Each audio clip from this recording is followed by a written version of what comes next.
శ్రీ శివానంద గురుభ్యో నమః. శ్రీ ఆంజనేయ పరబ్రహ్మణే నమః. ఆత్మబంధువులు, ఆత్మస్వరూపులైన అందరికీ నమస్కారం. మనం శ్రీ జిడ్డు కృష్ణమూర్తి గారి వ్యాఖ్యానాలు మన జీవితాల్లో నుంచి చెప్పుకుంటున్నాం. శ్రీ జిడ్డు కృష్ణమూర్తి గారిని వారు చెప్పదలుచుకున్న దాన్ని మనం అర్థం చేసుకోవాలి. బాగా మనకి అర్థం అవ్వటం చాలా ముఖ్యం. అట్లానే సత్యాన్ని వారు ఆవిష్కరించేటప్పుడు చాలా నిష్కర్షగా ఉంటుంది. అట్లానే సత్యాన్ని ఎట్లా తెలుసుకోవచ్చు అన్నది, దేన్ని కాదన్నారు, దేన్ని చూడమన్నారు, కాదని లేదండి, దేన్ని కాదనరు. తర్వాత ఇంకొక విషయం ఏమిటంటే, వారిని అనేకానిక మంది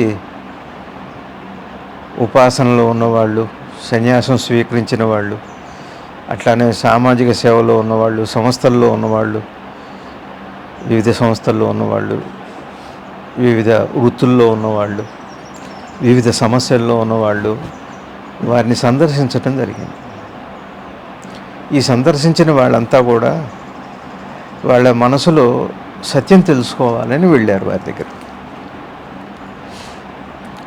ఒక సన్యాసి అయి ఉండొచ్చు, ఒక సామాజిక కార్యకర్త అయి ఉండొచ్చు, సామాజిక స్పృహ కలిగిన వాడు కావచ్చు.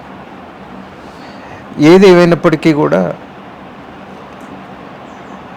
ఉన్న విషయం ఏమిటి అంటే,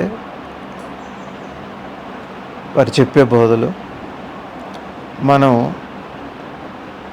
కుటుంబ సమస్యలు, ఆర్థిక సమస్యలు, అనేక రకాల సంఘర్షణలు, అట్లానే గుణాలు, కోపం, తాపం, ఇట్లాంటివి, ఇవన్నిటి నుంచి కాకుండా ఇంతేనా సత్యం అంటే ఎట్లా కనుక్కోవాలి అన్న విషయంతో వెళ్ళిన వాళ్ళే. వాళ్ళందరూ కూడా సత్యాన్ని వినటానికి, సత్యాన్ని గ్రహించటానికి వాళ్ళు సంసిద్ధులై ఉన్నారు. వాళ్ళు వెళ్ళిన వారందరూ కూడా. అంతేగాని కృష్ణమూర్తి గారు ఎక్కడ వెళ్ళి ఎవరికి పర్సనల్గా ఒక ప్రచారం చేస్తూ బోధ చేయలేదు. వారి దగ్గరికి వచ్చిన వాళ్ళకి, సత్యాన్వేషకులకి మాత్రం సత్యం గురించి చెప్పేటప్పుడు, సత్యాన్ని అంటే మనసు గురించి చెప్పేటప్పుడు ఒక వ్యక్తి మనసు అని కాదు, మనసు ఉంది. ఆ మనసు గురించి చెప్పేటప్పుడు నిష్కర్షగానే ఉంటుంది. మనసు పరిధి ఏమిటో మనకు బాగా తెలియాలి. ఇకపోతే మరి ఆ తర్వాత మరి ఒక సత్యాన్ని పర్సనల్గా వారు వ్యక్తిగతంగా స్వీకరిద్దాం అనుకున్న వాళ్ళకి అట్లా వదిలిపెట్టి బాగా అంతిమ సత్యాన్ని తెలుసుకున్న వాళ్ళు చాలామంది వారి దగ్గర ఉన్నారు. అంటే చెప్పాను ఇదిగా, వివిధ సంప్రదాయాలు కానివ్వండి, వివిధ మార్గాల్లో ఉన్నవాళ్ళు కూడా. ఇక్కడ కృష్ణమూర్తి గారు మార్గాన్ని ఎక్కడా కూడా వారు దేన్ని తిరస్కరించలేదు. తిరస్కరించేది అంటే, మనసు తన అల్లుకున్న, తను నిర్మించుకున్న చట్రంలో ఉన్నప్పుడు ఎట్లా ఉంది, పోనీ ఆ నిర్మించుకున్న చట్రాన్ని అర్థం చేసుకున్నప్పుడు ఎట్లా ఉంటుంది అన్నది వారు విశ్లేషణ చేశారు. చాలా బాగా చేశారు. అందులో ముఖ్యంగా ప్రకృతిని, ఆ తర్వాత వచ్చిన వ్యక్తుల్ని, వాళ్ళ మనసు, ఆ స్థితిని, వాళ్ళ తపన్ని అర్థం చేసుకొని చెప్పారు. అప్పటికే వాళ్ళు ఒక మార్గంలో ఉన్నారని మనం చెప్పుకున్నాం. అట్లా వారిని కలిసిన వాళ్ళల్లో ముఖ్యంగా మనం నిన్న మాట్లాడుకున్నటువంటి, పోయినసారి మనం శిష్యుడు గురువు గురించి చెప్పుకున్నాం. శిష్యుడు గురించి, గురువు గురించి వారు చెప్పేటప్పుడు ఏం చెప్పారంటే, సరే మిగిలినంతా కూడా ఆయన ఎవరో ఒక సంప్రదాయంలో ఉండి, ఒక సంస్థలో ఉండి, ఒక మంచి ఉద్దేశంతో స్థాపించబడిన సంస్థ, అతను కూడా మంచి ఉద్దేశంతోనే అక్కడికి వెళ్ళాడు, సత్యం తెలుసుకోవాలని. దాన్ని వారు విమర్శించలేదు, దాని జోలికి వెళ్ళలేదు. వారికి ఆ అడిగిన వారికి సత్యం ఎక్కడ దాగి ఉంది అన్నదాన్ని వారికి చెప్పారు. అంతేకాక ఈ గురువు శిష్యుడు అనే సంబంధాన్ని కూడా వారు విశ్లేషణ చేశారు. ఇక్కడ ఒక విశేషమైనవి ఏంటంటే గురువు ఉన్నాడా శిష్యుడు ఉన్నాడా అన్నది దానికి ప్రాముఖ్యత లేదు అన్నారు. అంటే అర్థం ఏమిటి అంటే అది కృష్ణమూర్తి గారు చెప్పారు. ఇప్పుడు గురువు లేడు శిష్యుడు లేడు, ఒకవేళ వారు కృష్ణమూర్తి గారు గురువు లేడన్నాడు అనుకుందాం, లేదా శిష్యుడు అనేవాడు అక్కర్లేదు లేదా గురువు అనేవాడు అక్కర్లేదు అని అన్నారంటే అది మాటలు. అవి దాన్ని సరిగా అర్థం కాకపోతే ఆ మాటల్నే ఆరాధిస్తాం. మళ్ళా అంటే గతానుభవంలో ఆ చట్రంలోనే తిరుగుతుంటాం. అంటే ఇప్పుడు కొంతమందిని చూడవచ్చు. అట్లా మనం చూస్తే కృష్ణమూర్తి గారు ఏదీ లేదన్నారు, అది అంతిమ సత్యం కాదు. ఏది లేదంటే అంతిమ సత్యం కాదు. కృష్ణమూర్తి గారు ఒకటి ఉంది అన్నారు, అది సత్యం కాదు. ఇప్పుడు మరి సత్యాన్ని అర్థం చేయాలి. సత్యం ఏమిటి? కలిమికి లేమికి భిన్నం ఆవలేదు, ఉండటం లేదు లేకపోవటం లేదు. ఇది బాగా గుర్తుపెట్టుకోవాలి. ఇది అర్థం చేసుకోవటం అనేది ఒకటి. రెండోది, లేకపోతే ఏమవుతుంది అంటే అందరిలాగానే అయిపోతుంది. కృష్ణమూర్తి గారు కాదన్నారు అంటే గురువుని కాదన్నారు, అందుకని వారు ఏం చేశారు, వారు చెప్పిన మాటనే అయినా అది అప్రస్తుతం. గురువు ఉన్నాడా లేడా అన్నది అప్రస్తుతం. మరి ఏది ప్రస్తుతం అంటే ఇప్పుడే మనకి అనుభవంలో ఉన్నటువంటి సత్యాన్ని చూడటమే కర్తవ్యం. అది తక్షణ చర్య, అది పరివర్తన. అర్థమైందా రవి గారు? పరివర్తన ఉందంటం కాదంటంలో లేదండి. ఒకవేళ ఉందన్నా కొద్దిమంది అనుసరించవచ్చు. ఒకవేళ అందులో వాళ్ళకి కానీ వీళ్ళకి కానీ స్వార్థం ఆశ కోరికో ఉండవచ్చు. దానికి ఫలితం కొంతమేర ఉంటుంది, ఏవో ఉంటాయి, కానీ అంతిమ సత్యం కాదు. కాబట్టి మొన్న నేను చెప్పినట్టుగా ఒకదాన్ని మీద నమ్మకం లేదా నమ్మకం లేకపోవటం నమ్మకంలో భాగమే. నమ్మకంలో ఎందుకు అనాల్సి వచ్చింది? ఎప్పుడైతే నేను అవునన్నానో సత్యం నుంచి అంటే ఉన్నదాని నుంచి దూరం అయిపోయాను. అర్థమవుతుందండి. అయితే భౌతిక జీవనంలో ఉద్యోగం, వ్యాపారం, లేకపోతే రకరకాలుగా దాని వరకు సరిపోతుంది. అందులో ఉండటం లేమి, కలిమీలేమి, ఉపయోగాలు అవేవో ఉంటాయి. కానీ సత్యం దగ్గరకు వచ్చేసరికి సత్యాన్వేషికి దానికి ప్రాముఖ్యత లేదు. ఏది లేదు అని నేను అన్నాను. ఏది లేదు అంటంలో ఏది లేదనేది ఆలోచనలో భాగమే, కానీ సత్యం అందండి ఏది లేదని. ఉన్నదేదో ఉంటుంది, ఉన్నదేదో ఉన్నప్పుడు అది ఉన్నదని కూడా అందు. ఉదాహరణకు చల్లగాలి ఉన్నానందు, లేదు అందు. ఒక సూర్యుడు వెలుతురు. అర్థమవుతుందా రవి? ఇప్పుడు లేదు అంటంలో నేనేం చేస్తున్నాను? నేను ఎప్పుడైతే లేదు అన్నానో, లేదు అన్నప్పుడు ఏమవుతుంది, దాన్ని అనుసరించేవాళ్ళు కొంతమంది ఉండవచ్చు, దాన్ని అవుననే వాళ్ళు కూడా కొంతమంది ఉండవచ్చు, ఆరాధించేవాళ్ళు ఉండవచ్చు. అంటే ఏమవుతుంది, గతంలోనే సాగిపోతుంది. ఇప్పుడు వీరేమంటున్నారంటే సత్యం తెలుసుకోవటానికి ఆ ప్రశ్న కూడా ఆ ప్రస్తావన కూడా అనవసరమే. కాబట్టి గురువు లేడా ఉన్నాడా అది కాదు, అసలు ఉన్నాడు అని చెప్పలేదు, లేడు అని చెప్పలేదు. గురువు శిష్యుడు ఉన్నాడా లేదని చెప్పలేదు. ఉన్నది ఏం చెబుతుంది? ఉన్నది అంటే సత్యము ఏం చెబుతుంది? అంటే దానికి నమ్రత అని కూడా చెప్పారు వారు. నమ్రత అంటే సహజము. అంటే అర్థం ఏంటి? కొన్ని సహజ లక్షణాలన్నీ కూడా ఆకలి, అట్లానే సహజ లక్షణాలైనటువంటి ఆనందము, పరవశము, ఇవన్నీ బోధకు అతీతమైనవి. అది ఉన్నది. ఎట్లా ఉంటుంది అంటే చాలా చిత్రంగా మన మనస్తత్వం ఎట్లుంటుందంటే, ఒక అమెరికన్ నవ్వాడంటే వాళ్ళకి నవ్వు వచ్చింది ఏమిటంట. ఎందుకంటే మనం అప్పటికే వాడు విదేశస్తుడని, వాళ్ళు మన రూపానికి భిన్నంగా ఉన్నారని ఈ దృష్టితో చూసినప్పుడు సహజమైనటువంటి అమెరికా వాళ్ళు నిద్రపోతారా అన్నాను అనుకోండి, అమెరికా వాళ్ళు కూడా నిద్రపోతారా? ఒక పాము నిద్రపోతుందా? అట్లెట్లా? అది ఒకసారి పోతుందా అన్న ప్రశ్న నీకు వచ్చినప్పుడు ఎవరిని అడగక్కర్లేదు, ఒకసారి చూస్తే సరిపోదు. ఉన్నది అక్కడే ఉంది. కృష్ణమూర్తి గారు ఏం చేశారంటే వారి బోధలో చాలా విశేషమైంది ఏమిటంటే ఉన్నది చూడటం అంటే వర్తమానంలో ఉనికిని చూడటం ఒక పద్ధతి చెప్పారు. లోపలికి వెళ్ళి మనకున్న గుణాల దగ్గరికి వెళ్ళి దాన్ని శోధిస్తున్నప్పుడు ఒకే సమయంలో శుద్ధ గ్రహింపుతో వెళ్ళినప్పుడు, మళ్ళీ ఏ ఆశ కోరిక లేకుండా వెళ్ళినప్పుడు అప్పుడు ఏమవుతుంది అంటే చక్కగా మనకి దాని పక్కనే ఉన్నటువంటి నిశ్శబ్దము, ప్రశాంతత అవన్నీ కూడా అనుభవంలోకి వస్తాయి. అది ఒక రకమైన ఆవిష్కరణ. అట్లానే ఉన్నదాన్ని గమనించటం. ఉన్నది అన్నప్పుడు ఏమవుతుంది, ఇప్పుడు ఉదాహరణకి ఒక వస్తువుని నేను కొందాం అనుకుంటున్నాను.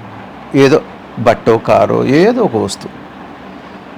జనరల్గా నాకేముంటుంది, శాశ్వతంగా ఉండాలని ఉంటుంది, శాశ్వతంగా ఉండాలని కోరిక ఉంటుంది, శాశ్వతంగా ఉండాలి. ఉన్నది ఏం చెబుతుంది, ఉన్నదంటే చూడండి ఒక్కసారి ఏంటి చూస్తే ఏమర్థమవుతుంది, ఏ వస్తువుకి శాశ్వతత్వం లేదు. అది ప్రకృతి తయారు చేసిందైనా కానీ, అట్లానే మనిషి తయారు చేసిందైనా కానీ నిర్మితమైంది ఏదీ కాదు. అది ఆలోచనలో కానీ వ్యవహారంలో కానీ నిర్మితమైంది ఏది కూడా శాశ్వతత్వం లేదు. మీకు అర్థమవుతుందండి? వారు నిర్మితమైందంటే నేనేదో నా ఆశలతోనో కోరికలతోనో అవగాహన ఏదో సంపాదించుకుంటాను. నేను మనసులో కూడా ఒక లాభం వచ్చింది ఏదన్నానండి, దానికి కూడా శాశ్వతత్వం లేదు అన్నది అర్థం అవ్వాలి అంటే ఒక మేధావి ఐన్స్టైన్ లాంటి వాళ్ళు, న్యూటన్ లాంటి వాళ్ళు, రామానుజన్ వారి లాంటి వాళ్ళు అందరూ గతించి వెళ్ళిపోయారు. అట్లానే ఒక చెట్టు, ఒక పుట్ట, ఒక సూర్యోదయం, ఒక సూర్యాస్తం. అందుకనే సూర్యోదయాన్ని సూర్యాస్తమయాన్ని చూడటంలో సత్యం ఏమో తెలుస్తుంది. చూడండి ఏం తెలుస్తుంది, అది సాయంత్రానికి పొద్దుటకు లేదు, నిరంతరం మార్పు చెందుతూనే ఉంది. అయితే ఇక్కడ ఒక విషయం మనం బాగా సత్యం అనే మాట బాగా గుర్తుపెట్టుకోవాలి. సత్యాన్ని నాకు అనుభవంలో తెచ్చుకోవాలి. సత్యాన్ని నేను ఎట్లా అనుభవంలోకి తెచ్చుకోవాలి, అది ఒక పద్ధతి.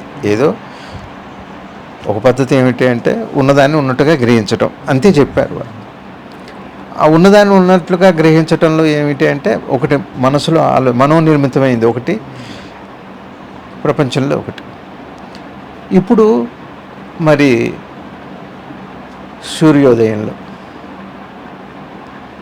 సూర్యాస్తమయంలో ఒక పచ్చని మైదానం, ఓ ఎడారి, ఒక వసంతకాలంలో ఉన్న ఒక చెట్టు, ఒక గ్రీష్మ ఋతువులో ఎండాకాలంలో ఉన్న చెట్టు, రెండిట్లో ధ్యానం ఉంది, సత్యం ఉంది అన్నారు. అంటే ఇక్కడ మనం ఏం చేయాలంటే, నేను నా చిన్నతనం నుంచి ఒకసారి నా ఆలోచనలు, నా ఆశలు, నా భ్రాంతులు, లేదా నేను కూడబెట్టుకున్నవన్నీ ఒకసారి జాగ్రత్తగా చూస్తే మీకేం సత్యం ఆవిష్కృతమవుతుందని చెప్పండి. కదిలి వెళ్ళిపోతూనే ఉంది. అర్థమైందండి? ఒక్కసారి మార్పు సహజంగా జరిగి వెళ్ళిపోతూనే ఉందని మీకు అర్థమైతే, మార్పు లేని అనుభవంలోకి వస్తుంది అన్నమాట ఒక స్థాయిలో కరెక్ట్. మార్పు లేనిది ఒకసారి అనుభవంలోకి వస్తుంది అన్నది మళ్ళీ జ్ఞాపకంలో భాగమైపోతుంది, అది కూడా ఉండదు. అది సత్యం అంటే. సత్యం అనే మాటకు అర్థం ఏమిటంటే, సత్యము అనే మాట అర్థం ఏమిటంటే, ఒక మాటలో చెప్పాలంటే మార్పుని, పరిణామాన్ని, నిన్న ఏమన్నారు కృష్ణమూర్తి గారు, పరిణామంలోనే ఇక్కడ కొనసాగింపు ఉంటుంది అన్నారు. మార్పు కొనసాగుతుంది. కాబట్టి మరి సత్యం ఏమిటి అక్కడ? నేను మీరు కాదు. ఇది గ్రహించినప్పుడు ఏమవుతుంది అంటే, ఒక్క మాట చెబుతున్నాను నేను ఇక్కడ, జాగ్రత్తగా సత్యం అనే మాటని మనం వారెట్లా విశ్లేషించానని మనం అర్థం చేసుకుంటే, నాకు ఒక కోరిక ఉంది. అది సామాజిక స్పృహ అనండి, లేకపోతే ఆధ్యాత్మికం అనండి, ఇంకే పేరు ఏదో పేరు పెట్టండి, ఏం పర్లేదు. సరే, దాని ఫలాలు దానికి ఉండనే ఉన్నాయి. అయితే ఇవన్నీ ఎట్లా ఉన్నాయి అంటే సత్యం ఏమిటి, అసత్యం ఏమిటి. ఉదాహరణకి ఒక కాలంలో ఒక సామాజికవేత్త లేకపోతే ఒక ప్రవక్త ఎవరో వచ్చి ఒకదాన్ని స్థాపించారు. చరిత్ర తీసుకుంటే నేడు అది లేదు. అనేక విఘాతాలకి ఘాతాలకి మరి అనేక మార్పులకి అది పరిణామం. అంటే నేను నా మనసుతో, నా ఆశయాలతో, నా దృష్టితో నేను తయారు చేసినటువంటిది ఒకవేళ ఈ బాహ్య ప్రపంచంలో తాత్కాలికంగానే ఉంటుంది, కానీ పరిణమిస్తూనే ఉంటుంది, కానీ కొంత ఫలం ఇవ్వవచ్చేమో, కానీ మార్పులతో కూడింది. వారు ఆ మాట అన్నారు కదా, మార్పులతో కూడింది, పరిణామం చెంది అట్లా వెళుతుందే తప్పితే మనకి కాదా అండి. ఇప్పటి వరకు ఒక చరిత్ర ఏదైనా తీసుకోండి, ఎటువైపు నుంచైనా తీసుకోండి, ఏ రంగంలో నుంచైనా తీసుకోండి, ఏం కనపడుతుంది? ఆ ఒక మేధస్సు లేకపోతే ఒక విజ్ఞానం ద్వారా, లేకపోతే ఏదన్నా. ఇప్పుడు ఇవాళ విజ్ఞాన శాస్త్రం తీసుకుంటే ఎన్నో మార్పులకు గురవుతూ వచ్చింది, ఇంకా మారుతూనే ఉంది. ఒకప్పుడు పెన్సిలిన్ మంచి మంది అన్నారు, అది ఇప్పుడు వాడొద్దని బ్యాన్ చేశారు. ఇట్లా ఏదన్నా కానివ్వండి, కొంత ప్రయోజనం ఉంది, మళ్ళీ మార్పు చెందుతూనే ఉంది. ఇది జాగ్రత్తగా ఉన్నదాన్ని ఉన్నట్టుగా గ్రహించితే ఉన్నది అంటే ఇది. ఒకవేళ కోరిక ఏం చేస్తుంది, ఈ పెన్సిలిన్ ఆచంద్రార్కం సూర్యచంద్రులు ఉన్నంతకాలం ఇదే ముందు అందరికీ ఉపయోగపడుతుంది అన్న భావన నాలో ఉంటే అప్పుడు నాకు జరిగేది ఏంటో తెలుసా అండి, మనసులో ఇది దీనికి శాశ్వతత్వం లేదు, ఇది నిలబడేది కాదు అనేటువంటి అవగాహన నాకు ఎప్పటికి వచ్చే అవకాశమే లేదు. సత్యం అంటే ఒకటి మార్పు చెందంది తెలుసుకోవటం కంటే కూడా మార్పు చెందుతున్న దాన్ని చూస్తే నీతో కలిపి అన్ని మార్పు చెందేవి. నీ మేధస్సు అంటే మనసులోనే కదా. ఒకళ్ళు ప్రతిపాదించిన ఒక సిద్ధాంతాన్ని ఇంకోళ్ళు కాదంటున్నారు. అర్థమవుతుందండి. సత్యం ఏమిటి? అది ఉండదు, ఇది ఉండదు. పరిణామంలో కొంత ప్రయోజనం కొంతమందికి వస్తే రావచ్చు, కానీ ఈ అవగాహన తప్పక ఏం చేస్తుందంటే అతని కోరికలు, అతని ఆశలు, అతను కట్టుకున్న గూడు, కోటగోడలు లాంటి ఏమన్నానండి, దానికి ఏ పేరైనా పెట్టండి, అవి కూలిపోతాయి. అది ఉన్నది ఉన్నట్టుగా సత్యాన్ని ఆవిష్కరించారు వారు. ఆ విధంగా అర్థమైంది. ఇక్కడ వారి దగ్గరికి మరి ఈ మొదటి వ్యాఖ్యానంలో ముగ్గురు వచ్చారు. ఒక సామాజిక, ఒక సన్యాసి, అట్లానే ఇంకొక ప్రవక్త ఎవరు వచ్చారు. ఆ ముగ్గురిని కూడా వాళ్ళని హెడ్డింగ్ ఎట్లా ఉందంటే ధర్మపరాయణులైన అహంభావులు అన్నారు. దాన్ని కాదనలేదు, ధర్మపరాయణత్వాన్ని కాదనలేదు. విషయం గొప్పదే, కానీ అహంభావన అంటే అర్థం ఏమిటి అంటే ఈ శాశ్వతత్వాన్ని, ఉన్నదాన్ని, అంటే ఉన్నదేమిటి? ఏదైనా మనం ఏ పని చేసినా కొంతవరకు, కొంతకాలం, కొంత ప్రయోజనకారిగానే ఉంటుంది, కానీ శాశ్వతంగా అదే ప్రాతిపదిక మీద నడవదు అన్న సత్యం మరిచిపోవడం పేరు అహంభావం అండి. అది ఏదైనా కానివ్వండి. అర్థమవుతుందండి. ఆ సన్యాసి ఏమంటున్నారు? రేపు అంటున్నారు. రేపు ఎప్పుడో వచ్చే జన్మలో నాకు వస్తుంది అంటున్నారు. రేపు అన్నది ఆలోచనలో భాగం. రేపన్నది ఆలోచన ఈ విధంగా కొనసాగునంతకాలం చూడండి, ఆలోచన ఆపడం సాధ్యమవుతుందా? అది బ్రహ్మనండి, ఆశయం అనండి, కోరికనండి, ఉద్దేశం అనండి, మీరు ఏదన్నానండి, ఆలోచన ఆగుతుందా? మరి ఉన్నదేమిటి అక్కడ? ఉన్నదేమిటి అంటే ఆలోచన కాలంలోనే ఉన్నది, జ్ఞాపకంలోనే ఉన్నది. కాలము, ఆలోచన, జ్ఞాపకం వేరు కాదు. అర్థమైందండి. ఇది సత్యాన్ని ఆవిష్కరించదు, ఉన్నదాన్ని తెలియనివ్వదు. అర్థమవుతుందండి. ఉన్నదాన్ని తెలియనివ్వనగానే మనకేమవుతుంది? ఉన్నదేమిటని వస్తుంది. మళ్ళీ ఆలోచనలో భాగమే. ఇప్పుడు ఉన్నది తెలియాలంటే ఏం చేయాలి? కాబట్టి ఇప్పుడు మనం తప్పనిసరిగా చేయవలసింది ఏమిటంటే ఆలోచనని అర్థం చేసుకోవాలి. ఆలోచనని ఆలోచన ఎట్లా నడుస్తుంది, దాని పరిణామం ఏమిటి, దాని పరిసమాప్తి ఏమిటి, దాని ఫలం ఏమిటి అన్నది. ఇప్పుడు నేను నా రోజువారీ జీవితంలో తీసుకుంటే పొద్దున్నుంచి నేను సాయంత్రం వరకు అనేక ఆలోచనలు చేసుకుంటూ వెళ్ళిపోతున్నాను నేను. ఈ ఆలోచనతో పాటు జ్ఞాపకాలు ఉంటాయి. జ్ఞాపకాలు ఏం చేస్తాయంటే ఒకటి శాశ్వతంగా ఉంది అని అనిపించేట్టుగా చేస్తుంది. కాదండి, మీకు నిన్న జ్ఞాపకం ఉందనుకోండి, ఇవాళ కొనసాగింపులో భాగం అయింది కాదా? మానసిక కాలం లేదండి. కొద్దిగా మీరు లోపలికి వెళ్ళి చూస్తే జ్ఞాపకంగా తప్పితే కాలం అంటూ ఒకటి లేదు.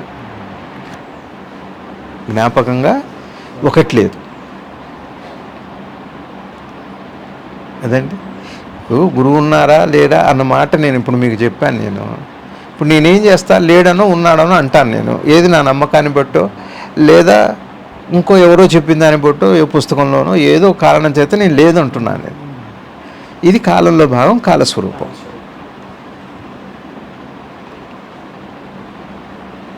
ఉన్నదేమిటి, సత్యం ఏమిటి? ఇక్కడ సత్యం ఏమిటి? అసలు ఉన్నది ఎడ తెలుస్తుంది నాకు అంటే ఇది ఆలోచన నిర్మితమే, అది ఆలోచన నిర్మితమే అని మీరు గుర్తుపట్టిన రోజున ఉన్నదేదో అనుభవంలోకి వస్తుంది. సత్యం అది. ఇది రెండు కూడా ఆలోచనలో భాగమే అన్న విషయం మీరు గుర్తుపట్టినప్పుడు, ఆలోచన స్వరూపం మనకు అర్థమైనప్పుడు అన్ని గుణాలు తెలుస్తాయండి. కోపం, తాపం అన్నీ. ఉన్నది అనే మాటకు మీకు అర్థమైందా అండి? ఉదాహరణకి ఏంటంటే నేను కాదంటున్నాను, నేను అవునంటున్నాను. కాదంటాము ఆలోచనే, అవునంటాము ఆలోచనే కదండి. కాదంటాము ఆలోచనే, అవునంటాము ఆలోచనే. అయితే నేను ఆలోచనని కొనసాగిస్తున్నానా, లేదని ఊరుకున్నానా, ఉన్నదని ఊరుకున్నానా? ఉన్నదని ఊరుకోవట్లేదు, లేదని ఊరుకోవట్లేదు, ఆలోచిస్తున్నాను. అందుకని కృష్ణమూర్తి గారు నిష్కర్షగా ఏం చెప్పారంటే, ఇక్కడ చర్చనీయాంశం ఏమిటి అంటే ఉన్నాడా లేదా కాదు, గురువు ఉన్నాడా లేదా కాదు. లేకపోతే నేనేం చేస్తా, కృష్ణమూర్తి గారు ఆ మాట లేరన్నారని చెప్పి నేను అదిగానే ఉంటున్నాను. నేను ఇక్కడ చేయవలసింది మీరైనా నేనైనా ఎవరైనా చేయవలసింది ఏమిటంటే, అసలు ఆలోచన పోకడ ఎట్లా ఉందో చూడొద్దు. ఆలోచన ఉందంటుంది, లేదంటుంది, అవునంటుంది, కాదంటుంది. ఆలోచన అంతా లక్షణం కాలంలో ఏంటి? కాలం అంటే ఏంటి? మళ్ళా ఇవాళ ఒక మందు ఒకదానికి పనిచేయట్లేదని, పనిచేసిందని ఒకటి కనుక్కున్నారు, ఆవిష్కరణ. ఇంకోళ్ళు ఏం చేస్తున్నారు, ఈ మందు వల్ల ఈ సైడ్ ఎఫెక్ట్స్ ఉన్నాయి, ఇది పనికిరాదు. ఇప్పుడు ఉదాహరణకి ఈ మధ్య అమెరికాలో ఒక రీసెర్చ్ చేసి షుగర్ మందులు వాడుతున్న వాళ్ళందరికీ అల్జీమర్స్ అవి ఇవి ఇట్లాంటి జబ్బులన్నీ ఉన్నాయి అని ఏం చేశారు, మెడికేషన్ బాగా తగ్గించేశారు. ఇంగ్లీష్ మందులు తగ్గించిన తర్వాత వాళ్ళల్లో మెరుగైనటువంటి ఫలితాలు కనపడ్డాయి. ఒకప్పుడు ఏ మందు మంచిదన్నారో ఇప్పుడు ఆ మందులు సైడ్ ఎఫెక్ట్స్ ఉన్నాయని చెప్పని వద్దు, తగ్గిద్దామని చెప్పని. మళ్ళీ ఒకప్పుడు షుగరు కొలత ఎంతో తెలియదు, కానీ ఈ 180 కల్పన అని అంటున్నారు ఇవాళ. ఇప్పుడు ఎంత ఉండొచ్చు అంత ఉండొచ్చు అని ఒకళ్ళు అంటున్నారు. ఇది ఇట్లనే సాగుతుంది. మీకు అర్థమవుతుందా? ఇది పరిణామం అనే మాటకి ఏంటంటే, ఇవాళ ఈ సూత్రాన్ని రేపు ఇంకో 4 రోజుల తర్వాత ఇంకెవరో కాదంటారండి. రేపు అందాకెందుకు? ఒకప్పుడు ఏది నమ్మిన వాళ్ళు చాలామంది అయిపోయారు. ఒకప్పుడు అన్నీ నమ్మిన వాళ్ళు ఏదో అఘాతం ఏర్పడి దాన్ని వదిలిపెట్టిన వాళ్ళు ఉన్నారు. అంటే దీని పరిణామం ఇంతే ఉంటుంది. మనసు యొక్క పరిణామం ఏంటంటే అవునంటుంది, నిర్ణయిస్తుంది, కాదంటుంది. ఇప్పుడు మందుల్లాగానే, టెక్నాలజీ లాగా ఎన్నో మార్పులు. ఉదాహరణకి సెల్ ఫోన్ వినియోగంలోకి వచ్చింది 70 నాటికి అమెరికాలో వచ్చింది, ఇక్కడ వినియోగంలోకి వచ్చింది. ఇవాళ ఏం చెబుతున్నారు, సెల్ ఫోన్ బాగా దగ్గర అయితే వైబ్రేషన్స్, హార్ట్ దగ్గర ఉంటే పెయిన్స్ అని చెబుతున్నారు. ఇది ఒక ఆవిష్కరణ. రేపు ఎవరో కాదనొచ్చు దాన్ని, లేదా దానికి వ్యతిరేకమైంది ఇంకేదన్నా ప్రొటెక్ట్ చేసేది ఒకటి కనుక్కోవచ్చు, ఏదన్నా చేయొచ్చు. ఇవేమవుతుంది, పరిణామంలో కొంతకాలం ఉపయోగపడ్డా ఒక రోజున తప్పకుండా దాన్ని కాదంటాం అవునంటాం అనేది నిరంతర, ఇది సత్యం. ఇది ఉన్నది ఉన్నట్టుగా గ్రహించడం మాట మనకు అర్థమైతే చివరికి ఎక్కడికి వస్తాడంటే ఈ భౌతిక ప్రపంచంలో నుంచి మానసిక ప్రపంచంలో కూడా అవునంటాం కాదంటాం అనే స్థితికి ఆవల స్థితికి చేరతాడు. అది ఉన్నది కాదండి కృష్ణమూర్తి గారి తన విషయం కూడా. అందుకనే ఏం చెప్పారంటే అప్రస్తుతం గురువు ఉన్నాడా లేడా అన్నది అప్రస్తుతం. ఎందుకంటే అదే మిగిలిపోతుంది. నాకు కావాల్సింది అది కాదు. నా గురువుని నేను కల్పించుకున్నాను లేదా చెప్పబడదో నేర్పాలా వద్దా ఇట్లాంటివి ఎన్నో విషయాలు ఉన్నాయి. చూడండి ఒకసారి ఉన్నదాన్ని చూడండి, మీకు అర్థమవుతుందండి. అందుకని కృష్ణమూర్తి గారు ఆ విధంగా ఆవిష్కరిస్తూ ఇక్కడ ఏమన్నారంటే ధర్మపరాయణులైన అహంభావులు. అహంభావం అనే మాట ఏమైంది అంటే ఈ క్షణమే సత్యాన్ని నేను గ్రహించవచ్చు అంటే సత్యాన్ని గ్రహించడం అంటే అర్థం ఏంటి? రేపు ఏమిటి? మనసుకు రేపుందా? భౌతికానికి రేపుంది. చూడట్లేదుగా. అతను భౌతిక దృష్టితో రేపు అంటున్నాడు. ఉదాహరణకి నేను అమెరికా వెళ్ళాలంటే రాత్రికో రేపో అవుతుంది. అట్లాంటి కాలమే మనసు దగ్గర ఉందా? సరే, ఇంకా కొంచెం లోపలికి వెళ్తే అనుభవం అంటూ మనసు దగ్గర ఒకటి ఉందా? ఇట్లాంటివన్నీ మనసు చూడటం వల్ల అర్థమవుతాయి రవి గారు. ఒకటి మనసు చూడటం వల్ల, ఒకటి కాలాన్ని అందుకనే ఆయన కాలాన్ని అర్థం చేసుకోవటం. కాబట్టి కోరిక అనేది ఎప్పుడు భవిష్యత్తుకు సంబంధించింది. ఏదో అవ్వాలని ఏదో చేయాలని కోరిక అంటే ప్రస్తుతం దాని గురించి ఏ విధమైన చర్య తీసుకోవడం అంటే ఉన్నదాన్ని నేను అర్థం చేసుకోను. నా కోరిక ఉందంతే. కోరిక ఏంటి? శాశ్వతత్వం, ఏదైనా శాశ్వతంగా ఉంచాలని. మరి సత్యం ఏం చెబుతుంది? అట్లా ఈ ఒక్క విషయాన్ని మనం జాగ్రత్తగా అర్థం చేసుకోగలిగితే అన్నిట్లోంచి బయటపడి ఇది సత్యం. మళ్ళీ అది ఒకటి 3 రకాలుగా సాగుతున్నాయి అవి. కృష్ణమూర్తి గారు చెప్పే బోధలు చాలా జాగ్రత్తగా ప్రకృతి గమనం, ప్రకృతిని అట్లనే అంతఃప్రకృతి అయిన మనసును చూడటం, ఆ తర్వాత మనసులో కూడా మళ్ళీ ఎట్లా చూడాలి, మనసులో కూడా ఏం చేయాలి, ఎవరు ఏం చెప్పారని కాదు, ముందు మనసుని నువ్వుగా. ఇప్పుడు నా మనసు ఎట్లుంటుందో చెప్పండి అని నేను మిమ్మల్ని అడిగాను అనుకోండి, ఏమంటారు? నాకు ఎట తెలుస్తుందండి అంటారు. నేను కదా తెలుసుకోవాలి. మనసు పోకళ్ళు కొంతవరకు ఎవరైనా అందించగలుగుతారు. ఇగో ఇట్లా ఉంటే ఇట్లా అవుతుంది, డిప్రెషన్ వస్తుంది, ఇట్లా ఉంటే నీకు యాంగ్జైటీ ఉంది, ఇదో ఒక మనసుకి బయట నుంచి సూచనలే తప్పితే నీకు అసలు మనసు యొక్క మొత్తం ఆశాంతం అర్థం అవ్వాలి. పూర్ణత్వం అంటే మన మనసును మనం కనిపెట్టుకోవాలి. అందుకనే కృష్ణమూర్తి గారు అది చేశారు. శిష్యుడు కూడా ఎక్కడ ఏది ఉన్నప్పటికీ కూడా స్వార్థపరులైన లేదా నిన్ను ఆశలకి భ్రమలకు గురి చేస్తున్నటువంటి వారిని ఒక కంట కనిపెట్టండి. ఇక్కడ 2 మాటలు ఉన్నాయి. ఒక కంట కనిపెట్టమంటే, ఒక కంట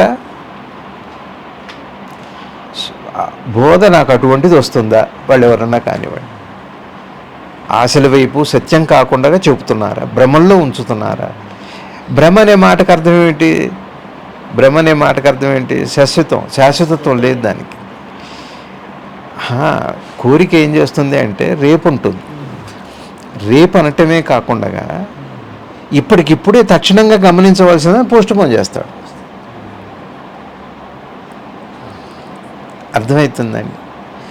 కాబట్టి కోరిక ఇవన్నీ కూడా ఏం చేస్తున్నాయి? ఎందుకంటే వారు ఏమన్నారంటే కంట కనిపెట్టండి అన్నది ఒకటేమో అట్లానే నా మనసు ఆశల వైపు, భ్రమల వైపు, కోరికల వైపు వెళుతుందా? ఉన్నది ఉన్నట్టుగా అర్థం చేసుకోవడానికి ప్రయత్నం చేస్తుంది. ఒక కంట కనిపెట్టండి. అక్కడ వాడు అక్కడే తనే గురువు, తనే శిష్యుడు. ఇక్కడ గురువు ఒకడు, శిష్యుడు ఒకడు అయినా అది అప్రస్తుతం. ఇప్పుడు ఆలోచించవలసింది సత్యాన్ని. ఇప్పటికిప్పుడు మీకు అవకాశం ఉంది, ఇప్పుడే గమనించండి. అది అందుకని అహంభావం, ధర్మపరాయణ అది అంతవరకు బాగుంది. కానీ ఆ సన్యాసి గారు రేపు అంటున్నారు, వచ్చే జన్మ అంటున్నారు. వచ్చే జన్మ అంట. మరి వచ్చే జన్మను అర్థం చేసుకోవటానికి మీరు ఏం అక్కర్లేదండి. నిన్న ఇవాళ చూడండి, జ్ఞాపకం లేకుండా. ఒకవేళ మీకుంటే నిన్న ఆలోచనలు ఉన్నాయి, ఇవాళ ఆలోచనలు ఉన్నాయి. రవి గారు, జీవితం ఎట్లా ఉంది చెప్పండి? నిత్య నూతనంగా ఉందా? రోజు అనుభవాలు అవి లేకపోతే నిన్నటి జ్ఞాపకాల మీద ఆధారపడి జరుగుతుందా? నీ శ్వాస, నీ మెలకువ, నీ నిద్ర ఏమండి జ్ఞాపకాల మీద ఆధారపడ్డాయా? అది ఉన్నది చూడటం అనే మాటకు అర్థం. ఈ విధంగా అనేక రకాలైనటువంటి సత్యాల్ని వారు ఆవిష్కరించారు. ఒక్కొక్క దానికి ఒక్కొక్క చోట ఒక్కొక్క పేరు వాడారు వారు. కాబట్టి ఆలోచన కృష్ణమూర్తి గారు తన ఇన్ఫ్లుయెన్స్ కూడా ఉండనివ్వరండి ఆయన. రేపు వచ్చే ఇంకా ముందు అక్కడ మనసు గమనించటమే తప్పితే అక్కడ బోధ అవసరం అవుతుంది కొంతవరకు. ఆ తర్వాత స్వీయమే అండి. అందుకని స్వీయ జ్ఞానం అని పేరు. స్వీయ జ్ఞానం అనే మాటకు అర్థం ఏంటంటే నీకు నువ్వు నిగ్గు తేల్చుకునే విషయం. పొద్దున ఎవరో అడుగుతున్నారు, ఇప్పుడు గురువు శిష్యుడు అప్రస్తుతం అన్నారని అంటే మళ్ళీ ప్రశ్న వస్తుందా, గురువు అక్కర్లేదా, లేకపోతే ఇవన్నీ నేను ఇన్నాళ్ళు నమ్ముకున్నవన్నీ అబద్ధమా అని ఒక ప్రశ్న వస్తుంది అని చెప్పి అంటున్నారు. అంటే అది కాదండి. అసలు కృష్ణమూర్తి గారు కాదంటాం అవునంటాం కాదు. ముందు దీన్ని ఆపండి, సత్యం వైపు చూడండి అంటున్నారు. ఇది సరే, గురువు ఉన్నాడా లేడా ముందు సరే ఒక విషయం, అది అట్లా ఉంచండి. సత్యం చూడండి, ఉన్నదాన్ని ఉన్నట్టుగా గ్రహించండి. ఆ ఉన్నది ఉన్నట్టుగా గ్రహించడానికి కాలంలో చూడండి. కాలంలో అంటే కాలం యొక్క స్వరూపంలో ఉన్న కాలంతో ఇప్పుడే ఉంది. కాబట్టి ఇప్పుడు ఉన్న అనే దాంట్లోనే కాలం అంతా ఉంది అన్నారు. ఇప్పుడు అనే దాంట్లోనే కాలం అంటే ఏంటండి? భూత, భవిష్యత్, వర్తమానం. దీన్నే కాలం అంటారు. భూతము, భవిష్యత్తు, వర్తమానం. ఇప్పుడు అతనేమో అడుగుతున్నాడు, ఒకతనేమో రేపెప్పుడు నాకు దర్శనం అవుతుంది, ఆత్మదర్శనం అవుతుంది అన్నారని ఆయన అన్నారు. కృష్ణమూర్తి గారి దగ్గరికి తపంతో వచ్చాడు. అవుతుందంటారా అని కన్ఫర్మేషను, ఇది నిజమా అబద్ధమా అని ఏదో డౌటో ఏవో అతని మనసులో ఏమున్నాయో వారి దగ్గరికి ఆర్తిగా వచ్చారు ఆయన. వచ్చినప్పుడు ఇప్పుడు ఏం చెబుతున్నారు కృష్ణమూర్తి గారు? దాన్ని తిరస్కరించలేదు. దీన్ని అపూర్వపు దాన్ని ఏమనలేదు. ఇప్పుడు ఏమన్నారంటే కృష్ణమూర్తి గారు ఏమంటున్నారంటే, సత్యము గురువు శిష్యుడు, ఇప్పుడు సత్యం ఇప్పుడే ఉంది, కాలంలో ఉంది అన్న. అంటే ఏంటి? భూతము, వర్తమానము, భవిష్యత్తు కదండి. ఇప్పుడు నేను చూస్తున్నాను. నేను భూతకాలం అంటే ఏమిటి? నా జ్ఞాపకాలు. వర్తమానం అంటే ఏమిటి? అనుభవం ఇచ్చే స్థితి. ఇక భవిష్యత్ అంటే ఏమిటి? ఊహలతో కూడిన విషయం. అందులో కూడా మళ్ళీ గతమే ఉంది. ఊహలన్నీ కూడా గతాన్ని ఆశ్రయించే ఉన్నాయి.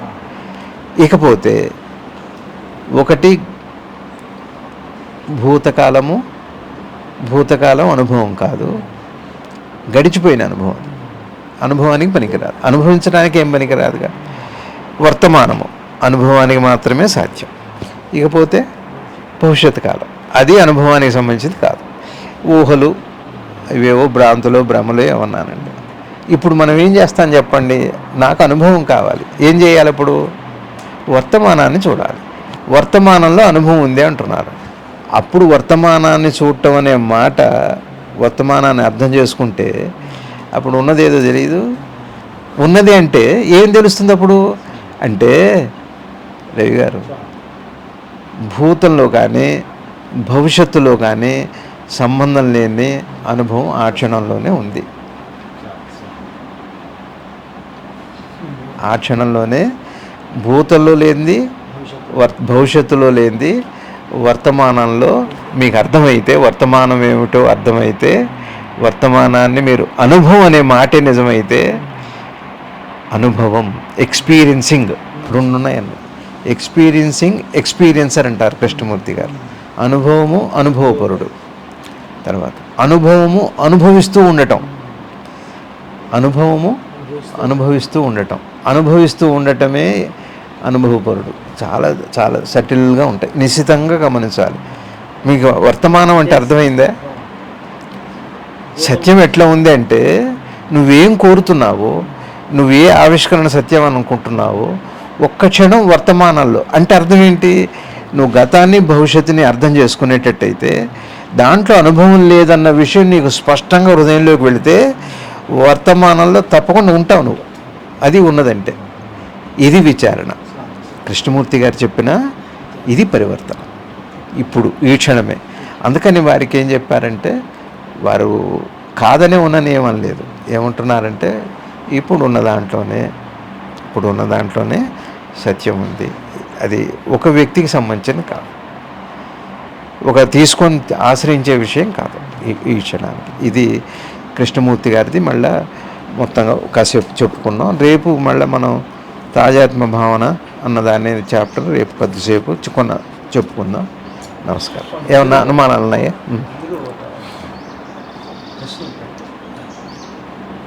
కొంత అంశాలు విద్యార్థులు అర్థమైంది. గతించిన అనుభవాల్లో ఉన్న జ్ఞాపకాన్ని ఇప్పుడు నేను వర్తమానంలో క్రియాత్మకం చేసుకోవటం ద్వారా, దాన్ని గమనించడం ద్వారా కూడా సత్యాన్ని గమనించవచ్చు అనేటప్పుడు, ఇందాక సత్సంగంలో ఆ ప్రశ్న పుట్టకముందు ఏదైతే ఉందో అదేగా అది మళ్ళీ ఇక్కడ ఏముంది చూసేది అని కూడా అన్నారు కదా. ఆ సమన్వయం మీ ప్రశ్న అది ఇందాక మీ ప్రశ్న ఏమిటి అసలు? అనుభవాన్ని వర్తమానంలోకి తెచ్చుకున్న ద్వారా దాన్ని పరిశీలించడంలో కూడా సత్యాన్ని గమనించి అవగాహన చేసుకున్న ఇది ఉంటుందా? అది మృతప్రాయమైన విషయం కదా అని చెప్పి అంటారు. మళ్ళీ చాలా క్లియర్గా కృష్ణమూర్తి గారు చాలా స్పష్టంగా చెప్పారు. ఉదాహరణకి మీకు ఆకలి అవుతుంది లేదు, ఇది వర్తమానం కాదంటారా? నిన్న ఆకలి అవసరమా దానికి తెలియటం? పోనీ రేపు ఆకలి కూడా ఎట్లా ఉంటుంది అన్నది అవసరమా? ఇది జ్ఞాపకాలతో కొనసాగే ఆలోచనేనా? వర్తమానం ఆకలి అది అనుభవం అంతే. అర్థమైందండి? లేదు, నేను అన్నం తిన్నాను కడుపు నిండా, ఆకలి ఏంటో తెలిసింది, నాకు అర్థమైంది, కడుపు నిండింది అన్న. ఇప్పుడు మీకు ఆకలి తీరుతుందా? రేపు తింటాను ఆకలి అయితే అన్నది ఇప్పుడు కడుపు నిండదు. ఇప్పటికీ ఈ క్షణానికి నా ఆకలిని నేను తినటం వల్లనే తీరుతుంది భౌతికంగా. అట్లానే నాకేం కావాలి? అనుభవం కావాలి కదండి. అనుభవం కావాలి కదా. గడిచిన అనుభవాన్ని లేదా భవిష్యత్తులో అనుభవాల్ని పోల్చుకొని అనుభవాన్ని చూడాలా? మీకు అర్థమవుతుందండి? అనుభవం అనే మాటను అర్థం చేసుకోవడానికి ఈ క్షణం అనుభవం సరిపోదా? ఈ క్షణం అనుభవం సరిపోదా?